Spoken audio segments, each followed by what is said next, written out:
Welcome to Big Blues Explorations. This video we're covering Akakura Kanko.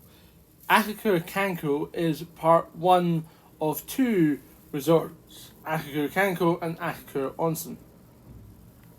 Akakura is one of the smaller resorts in Mount Myoko region with Suganohara, Alpenblick, Akakura Kanko, Akakura Onsen, and then you've got Seki Onsen as well, which is a micro resort with only about 2 lifts. Didn't visit that on this trip, but I heard from a couple that had visited that it was this sort of really friendly family resort where the guy that owned it was operating lifts.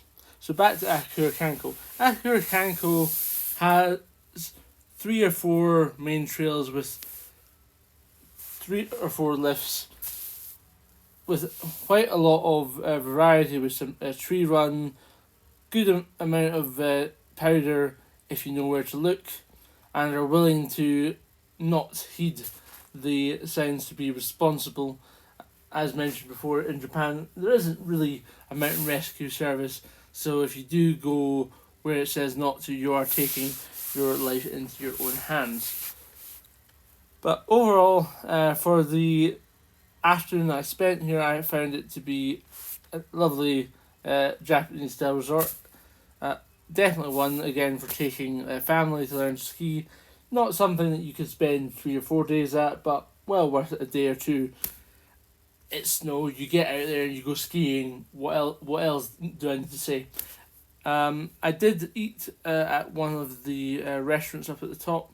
It was a little bit on the expensive side, but then that's because there is a limited amount of eating places on the mountain, as well as in Myoko itself, which has driven the prices up for food and drinks compared to normal day Japan, or in ski resort terms like Yudanaka, where I stayed to go to Myoko Kogen. So you are expecting again to pay 30-40% more than you would in the rest of Japan. But for Australians and for British and Americans, it is quite reasonable regardless of where you go, apart from the Zawa. That is a little bit of a rip-off. Overall, I felt the resort deserved about a 7.5 by Japanese standards, maybe a 6.5 by international standards. But when I was there was plenty of snow, and I had a great time getting the turns in and having a blast. Thank you very much, ladies and gentlemen, for tuning to another Big Blues Explorations, and I'll leave you with some more clips of Akakura Kanko. Thank you.